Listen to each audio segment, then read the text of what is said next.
on the city.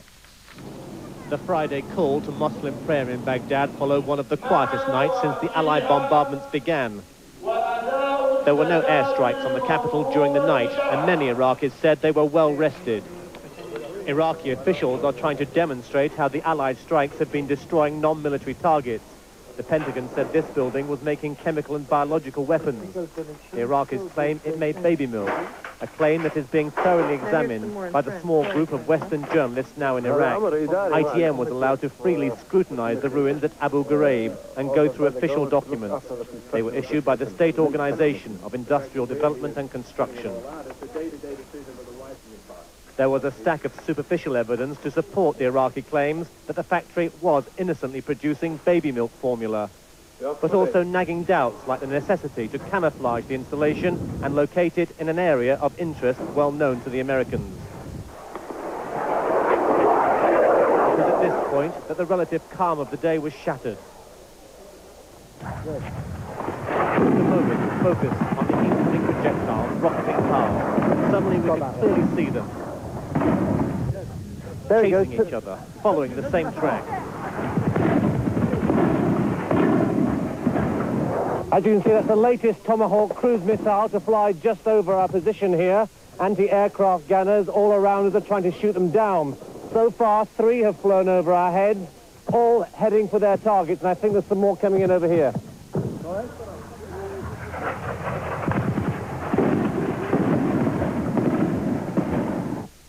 The cruisers were map-reading themselves along this highway towards their targets.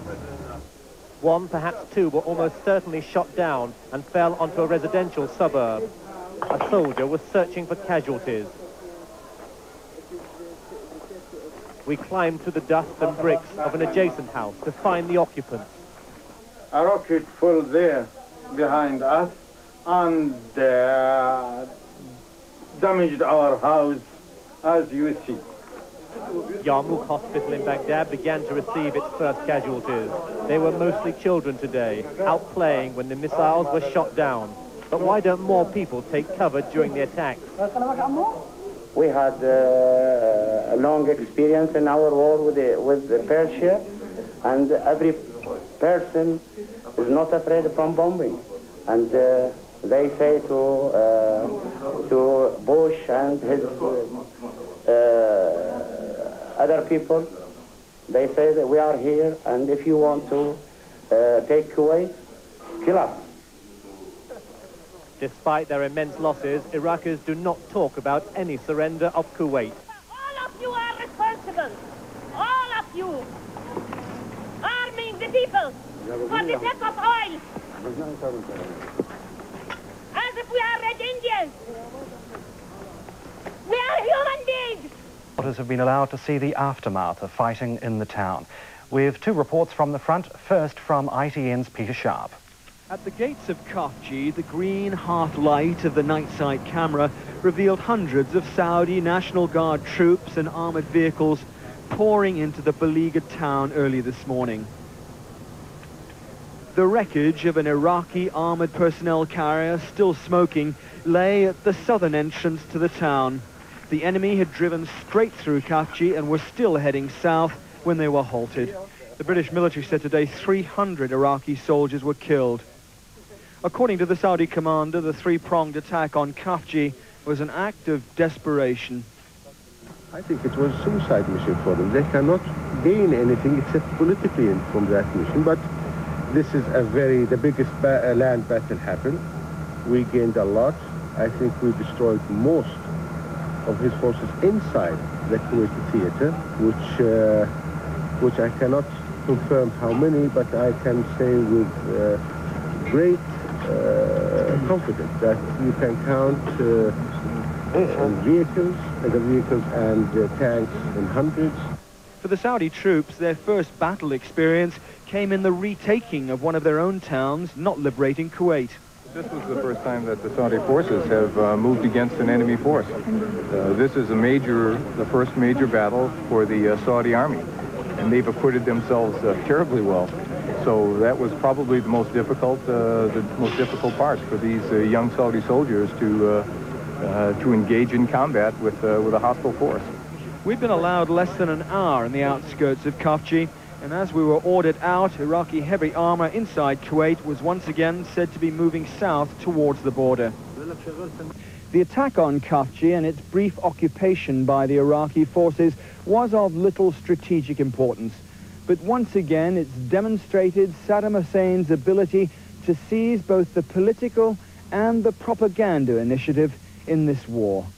This afternoon, some of the 500 Iraqi prisoners captured during the fighting at Khafji were being treated before being taken to holding camps behind the lines. As skirmishes continue in the border area north of Al-Khafji, Allied commanders are looking west to the large-scale troop movements which could herald another and much more significant Iraqi attack. Intelligence experts have been examining a series of aerial photos and verbal reports which suggest that columns of armor and military vehicles are heading for Kuwait's southern border. The troop movements appear to be centered around the oil field at Al-Wafra. Observations from Allied pilots also suggest that reinforcement from the north may be coming from the mobile reserve close to Kuwait City. To reach Al-Wafra, the Iraqi tanks and mechanized infantry may be using either or both of the two main highways. This is armor at its most vulnerable. Whilst dug in at well-protected sites, it can withstand air attack, but on the road, the convoys, reported as several miles long, present an easy target. American A-10 tank busters, supported by Huey ground attack helicopters, are designed specifically for this type of action. Returning pilots have spoken of Iraqi vehicles laid out like a shooting gallery with few air defenses. He would have been better moving at night, moving his tank forces in a more dispersed formation. But as it is at the moment, of course, he's lining them up somewhat like a turkey shoot. The missions are not without risk. Allied aircraft still face SAM missiles and fire from mobile anti-aircraft guns within the convoys. This afternoon, the Americans admitted the loss of an AC-130, a derivation of the C-130 transport aircraft, which is equipped with weapons to support ground troops. All 14 crew members are listed as missing. The cause of the crash has not been determined, but the aircraft was over hostile territory on a combat mission when it reported Mayday. US forces seen here on pre-war exercises are still facing probing attacks along the border between Al-Wafra and Al-Khafji.